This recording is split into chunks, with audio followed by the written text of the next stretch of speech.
द्वैत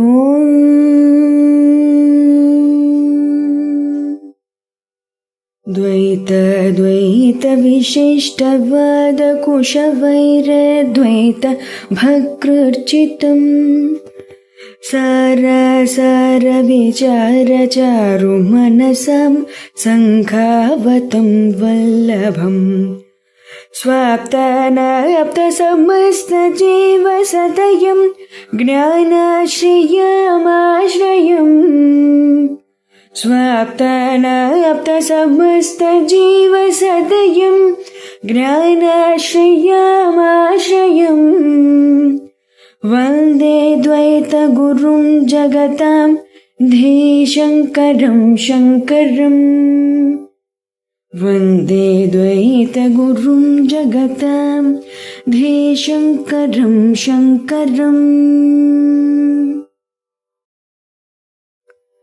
श्रुतिस्मृतिपुराणानाम् आलयं करुणालयम् श्रुतिस्मृतिपुराणानाम् आलयं करुणालयम् नमामि भगवत्पादशङ्करम् नमामि भगवत्पादशङ्करं लोकशङ्करम् लोकशङ्करम्।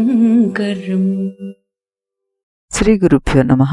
శ్రీ శ్రవణ ఛానల్కి శ్రోతలందరికీ కూడాను మరొక్కసారి స్వాగతం. ఈరోజు మనం ఈ సమాధి నిరూపణలో రెండవ శ్లోకాన్ని మూడో శ్లోకాన్ని చెప్పుకోబోతున్నాం. అంటే 355, 356 శ్లోకాల్ని చెప్పుకోబోతున్నాం అనమాట. ముందుగా 355వ శ్లోకాన్ని వినిద్దాం. త్వమహమిదమితీయం కల్పనా బుద్ధిదోషాత్ ప్రభవతి పరమాత్మన్యద్వయే నిర్విశేషే ప్రవిలసతి సమాధావస్య సర్వో వికల్పః విలయనముపగచ్చేద్వస్తు తత్వావతృత్యా. ఇప్పుడు దీని ప్రతిపదార్థాన్ని చూద్దాం. త్వం నీవు, అహం నేను, ఇదం ఇది, ఇతి అని ఇయం కల్పన ఈ భేద కల్పన బుద్ధిదోషాత్ బుద్ధిలోని అవిద్య దోషం వల్ల ప్రభవతి ఉద్భవిస్తోంది.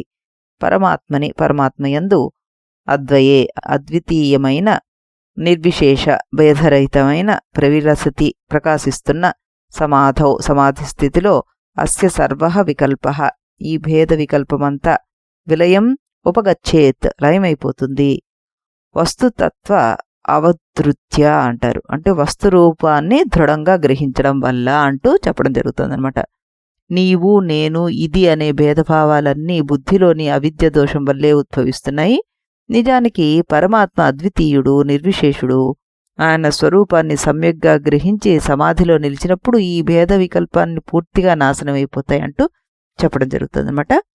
ఈ శ్లోకంలో శంకరాచార్యులు వారు ద్వైతం యొక్క మూల కారణాన్ని స్పష్టంగా మనకి నిర్దేశిస్తున్నారన్నమాట. నేను నువ్వు ఇది అనే త్రిపుటి బ్రహ్మలో లేదసలు. అది బుద్ధి ఉపాధిలో కలిగే అవిద్యా కల్పిత భేదం. బ్రహ్మం స్వరూపతః అద్వయం నిర్విశేషం. వస్తుస్వరూపం నిశ్చయం అంటే అపరోక్ష జ్ఞానం కలిగినప్పుడు ఈ భేదభా కల్పన స్వయంగా లయమైపోతుంది అంటూ ఇక్కడ సమాధి అనేది జ్ఞాననిష్టను సూచిస్తుంది మనకి. కేవలం ధ్యానంలో తాత్కాలిక మనోలయం కాదది. మన జీవితం అంతా మనం 3 పదాల చుట్టూనే తిరుగుతూ ఉంటాం. నువ్వు, నేను, ఇది. ఈ 3 కలిసే సంసారం. నేను అనేది అహంకారం, నువ్వు అనేది పరత్వభావం, ఇది అనేది జగత్తు. శంకరులు వారు భేదం నిజంగా బ్రహ్మలో ఉందా అని మనని ప్రశ్నిస్తూ లేదయ్యా అని చెప్తున్నారు. అది బుద్ధి దోషంలోనే ఉంది, దానివల్లే ఏర్పడింది, అది దాని కల్పన అంటూ చెప్తూ ఒకే బంగారంతో ఉంగరం, గొలుసు, కడియము తయారయ్యాయి. పేర్లు వేరువేరు, ఆకారాలు వేరు, కానీ బంగారం ఒకటే కదా. అలాగే జీవుడు, జగత్తు, ఈశ్వరుడు అని కనిపించే భేదం వ్యావహారిక స్థాయిలో ఉన్న పరమార్థంలో ఒకే బ్రహ్మస్వరూపం. ఈ సత్యం దృఢమైనప్పుడు ఇతడు శత్రువు, ఇతడు మిత్రుడు, ఇది నాది, ఇది నీది అనే భేదాలు క్రమంగా కరిగిపోతాయి అంటూ ఆయన చెప్తున్నారన్నమాట. సర్వభూతస్థమాత్మానం సర్వభూతాని చ ఆత్మని ఈక్షతే యోగయుక్తాత్మ సర్వత్ర సమదర్శన అంటారు భగవద్గీతలో. యోగయుక్తాత్మ సర్వభూతస్థం ఆత్మానం సర్వభూతాని చ ఆత్మాని ఈక్షతే సహ సర్వత్ర సమదర్శన అంటారు ఈ శ్లోకంలో. యోగనిష్ఠుడైన జ్ఞాని సర్వభూతాల్లోనూ ఆత్మను, ఆత్మలో సర్వభూతాలని దర్శిస్తాడు, అతనికి సమదృష్టి కలుగుతుంది అంటూ చెప్తున్నారు. త్వం అహం ఇదం అనే భేదకల్పన లయమైపోయే స్థితినే ఇక్కడ మనకి ఈ గీతా శ్లోకం సమదర్శనంగా పేర్కొంటుంది అనమాట.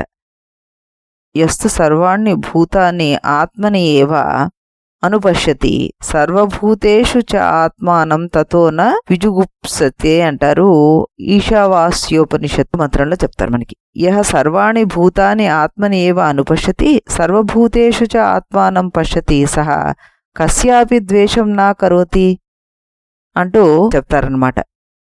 సర్వభూతాలను ఆత్మలోను, ఆత్మను సర్వభూతాల్లోనూ దర్శించిన వాడికి ఇంక భేదభావం ఎక్కడ? ఇదే మనకి ఇక్కడ నిర్విశేష పరమాత్మ అని శంకర్ల వారి ఈ బోధకి ప్రత్యక్ష శృతి ప్రమాణం కింద మనం చెప్పుకోవచ్చు.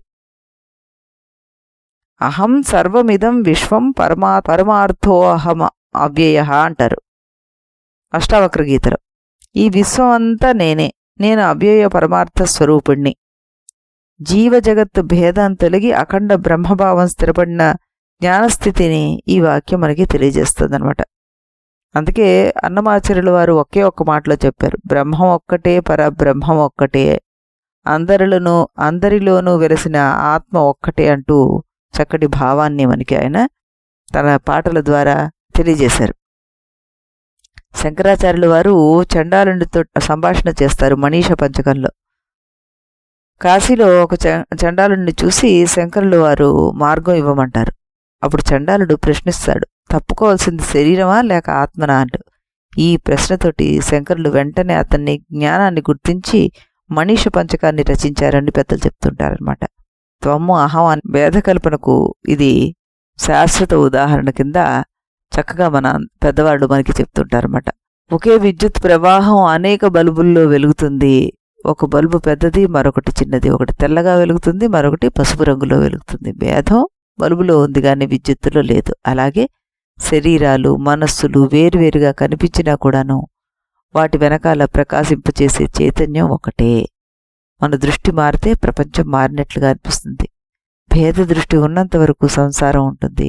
ఏకత్వ దృష్టి కలిగిన క్షణం నుండి ప్రేమ సహజం అయిపోతుంది, కరుణ సహజం అవుతుంది, ద్వేషం కరుగుతుంది. ఇతరుడు అనే భావమే మాయ. శంకరులు వారు మనకి కొత్త ప్రపంచాన్ని ఏమీ చెప్పడం లేదు. ఒకటే విషయాన్ని ఆయన మాటిమాటికి చెప్తున్నారు, భేదం లేని దృష్టిని మనకి ఇస్తున్నారు ఆయన. చిన్మయానంద స్వామీజీ వారు ఇది అనే పదం మనకి అతి దగ్గరలో ఉండే వస్తువును సూచిస్తుంది, అది అన్న పదం మనకి దూరంగా ఉన్న వస్తువును సూచిస్తుంది. ఇది అది ఈ రెండిటి మధ్య జరిగే నాటకం వల్ల దేశం కాలం ఉన్నాయనే దృఢభావం మనకు కలుగుతుంది. ఈ దేశకాలాల క్షేత్రంలోనే అన్ని వస్తువులు ఊహించబడి స్ఫురిస్తాయి. వస్తువులు కనిపించినప్పుడు వాడిని చూసే దృక్కుగా నేను అన్నది వ్యక్తం అవుతుంది. ఈ విధంగా దృక్కు దృశ్యము పరస్పర ఆధారంగా వ్యక్తం అవుతున్నప్పుడు మనసు అలజడితోటి నిండిపోతుంది అన్నమాట. దృక్కుకి క్షేత్రానికి ఆధారమైన ఆత్మను గుర్తించినప్పుడు మనస్సులోని అలజడి అంతా ఆగిపోతుంది. ఈ విధంగా మనస్సు నిశ్శబ్దంగా నిశ్చలమైనప్పుడు ద్వంద్వాలతోటి గోచరించే ప్రత్యేక రూప సమన్వితమైన విశాల విశ్వం అంతా కూడాను అదృశ్యం అయిపోతుంది అంటూ చెప్పారు ఈయన మహానుభావుడు. ఇప్పుడు మనం మరో శ్లోకాన్ని కూడాను ఇందులో వినేద్దాం. శాంతోదాంత పరముపరత క్షాంతియుక్త సమాధిం కుర్వన్నిత్యం కలయతి యతి స్వస్య సర్వాత్మభావం తేనా విద్యాతిమిరజనితాన్ సాధు దగ్ధ్వా వికల్పాన్ బ్రహ్మాకృత్యా నివసతి సుఖం నిష్క్రియో నిర్వికల్పః. ప్రతిపదార్థాన్ని చూద్దాం. శాంతః అంతఃకరణ శాంతి కలవాడు, దాంతః ఇంద్రియ నిగ్రహం కలవాడు, పరముపరతః బాహ్య విషయాల నుండి పూర్తిగా ఉపశాంతుడైనవాడు, క్షాంతియుక్తః ఓర్పు తితీక్ష కలిగినవాడు, సమాధిం కుర్వన్ సమాధిని ఆచరిస్తూ నిత్యము ఎల్లప్పుడూ కలయతి అనుభవిస్తాడు, గ్రహిస్తాడు. యతిహి యతి సన్యాసి సాధకుడు అయినవాడు స్వస్య సర్వాత్మభావం తానే సర్వస్వరూపుడుగా గ్రహించడం, తేన దాని ద్వారా అవిద్యాతిమిర జనితాన్ వికల్పాన్ అవిద్యాంధకారం వల్ల కలిగిన భేదభావాలను సాధు దహతి పూర్తిగా దహిస్తాడు.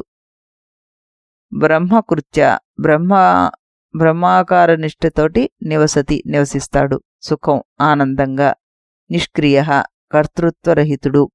నిర్వికల్ప భేదరహితుడు అంటూ దీని ప్రతిపదార్థం వస్తుంటే దీని భావార్థం ఏమిటొస్తుంది మనకంటే, శమము దమము ఉపరతి క్షాంతి వంటి సాధన చతుష్టయ సంపత్తితో కూడిన యతి నిత్యము సమాధి నిష్ఠలో ఉండి తన సర్వాత్మభావాన్ని అనుభవిస్తాడు.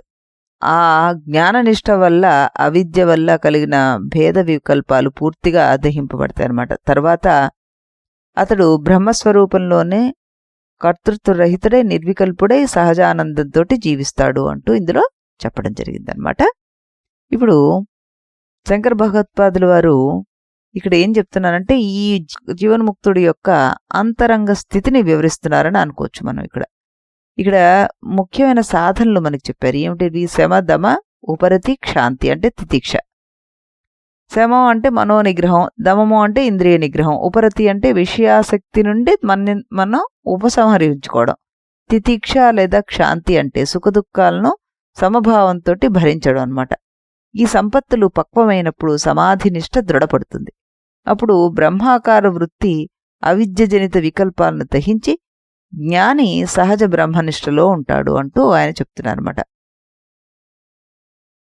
ఇక్కడ ఆయన మరోమారు గుర్తు చేస్తున్నారు ఏమిటి మనకి అంటే, అంతరంగ క్రమశిక్షణను గుర్తు చేస్తున్నారన్నమాట. జ్ఞానం ఒక్కసారిగా వినంటే సరిపోతుంది ఏంటి? అలా సరిపోదు. మనస్సు శాంతంగా ఉండాలి, ఇంద్రియాలు నియంత్రణలో ఉండాలి, బాహ్య విషయాలపై ఆధారపడే స్వభావం తగ్గాలి, కష్టాలను ఓర్పుతో భరించగలగాలి. ఇవి లేకపోతే మనస్సు మళ్ళీ ప్రపంచం వైపే పడిపోతుందన్నమాట.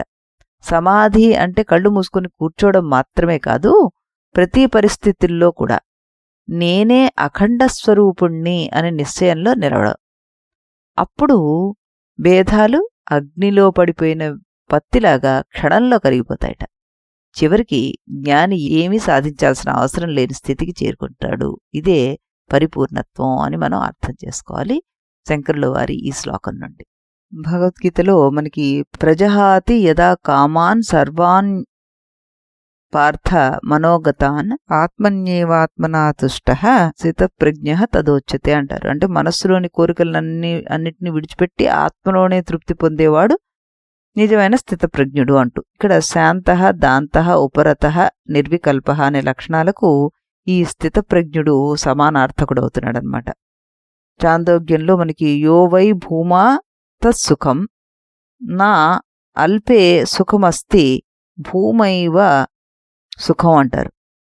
అంటే యది భూమా అంటే అనంత బ్రహ్మ, తదేవ సుఖం అల్ప వస్తువుల్లో నిజమైన సుఖం లేదు అని మనం ఇక్కడ అర్థం చేసుకుని, అనంత బ్రహ్మమే నిజమైన ఆనందం అని అర్థం చేసుకుంటే సుఖంగా నివసతి అనే పదానికి ఇక్కడ శృతి ప్రమాణ వాక్యాన్ని తీసుకున్నట్టుగా అవుతుందన్నమాట మనకి.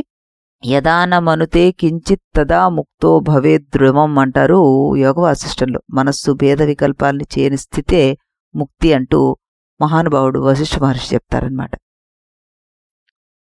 హరిమయము విశ్వమంతయు అంటారు పోతనామాచులు. ఎవరు ఎన్ని రకాలుగా చెప్పినా కూడాను జగత్తంతా భగవత్ స్వరూపమే అని చూపిస్తారన్నమాట. ఇదే సర్వాత్మభావం మనకి. భగవాన్ రమణ మహర్షి వారు ఆశ్రమంలో జంతువులు, పక్షులు, మనుషులు అందరినీ ఒకే సమదృష్టితో చూసేవారట. ఆవు లక్ష్మిని కూడా సాధారణ జంతువుగా కాక అదే ఆత్మస్వరూప ప్రకాశంగా గౌరవించారట ఆయన. ఈ సమత్వ దృష్టి సర్వాత్మ భావానికి సజీవ ఉదాహరణ కింద మనం చెప్పుకోవచ్చు. ఒక సముద్రంలో అలలు అనేకంగా వస్తాయి. ఒకటి చిన్న, ఒకటి పెద్ద, ఒకటి వేగంగా, ఒకటి నెమ్మదిగా. ఇవన్నీ ఎలా కనిపించినా కూడాను అన్నీ నీరే. జ్ఞాని దృష్టిలో జీవుల భేదం అలల భేదం మాత్రమే, స్వరూపం మాత్రం ఒకే చైతన్య సాగరం. జ్ఞానం అంటే కొత్తగా పొందడం కాదది. మనస్సును శాంతపరిచి ఇంద్రియాలను అదుపులో ఉంచి గురువు బోధించిన సత్యంలో నిలబడ్డం. అప్పుడే అవిద్య అనే చీకటి స్వయంగా తొలగిపోతుంది. సూర్యుడు చీకటితో యుద్ధం ఏమీ చేయక్కర్లేదు, వెలుగుతాడు, చీకటి పోతుందంతే. అలాగే బ్రహ్మజ్ఞానం అజ్ఞానాన్ని పోరాడి గెలవదు, ప్రకాశిస్తుందంతే. అజ్ఞానం స్వయంగా లయమైపోతుందన్నమాట. జీవన్ముక్తిని సాధన మరియు సహజ స్థితిని అద్భుతంగా చిత్రిస్తుంది. శమము, దమము, ఉపరతి, శాంతి లాంటి అంతఃకరణ సంపత్తులు ఏవైతే ఉన్నాయో మనకి జ్ఞాననిష్టకు బలమైన పునాదేవి.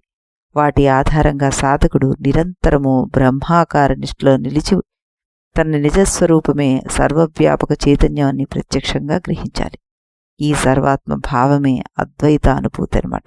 ఈ అనుభూతులు అవిద్య నుంచి పుట్టిన నేను, నువ్వు, ఇది అనే వికల్పాలు పూర్తిగా దహింపబడిపోతాయని చెప్పుకోవచ్చు. అప్పుడు కర్తృత్వం, భోక్తృత్వం, బంధభావం లయమైపోయి జ్ఞాని నిష్క్రియుడు, నిర్వికల్పుడు, సహజానంద స్వరూపుడుగా జీవిస్తాడు.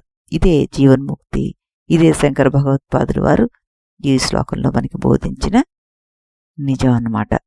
చాలా చక్కటి శ్లోకాల్ని చాలా చాలా స్పష్టంగా మనకి అర్థం చేసుకోమని తెలియజేస్తున్నారు శంకర్ల వారు. ఆ మహానుభావుడికి మరొకసారి సాష్టాంగ దండ ప్రణామాలు అర్పిస్తూ మళ్ళీ మనం రేపు ఇదే సమయానికి ఇదే ఛానల్లో మరో 2 శ్లోకాలతో కలుద్దాం. అంతవరకు సెలవు. इति गुरुवाक्यम् इति गुरुवाक्यं विधि वेदान्तं विदितारकमिति ब्रह्ममु इति गुरुवाक्यं विधि वेदान्तं विदितारकमिति ब्रह्ममु इति मोदलिदि नडुमिदि तुदि తెలిసిన వాడెవడుగా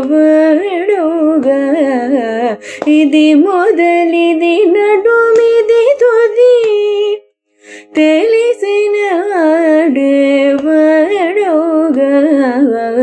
ఇది గురువాక్యం విధి వేదాంతం విదితారకమితి బ్రహ్మము ఇది గురువాక్యం.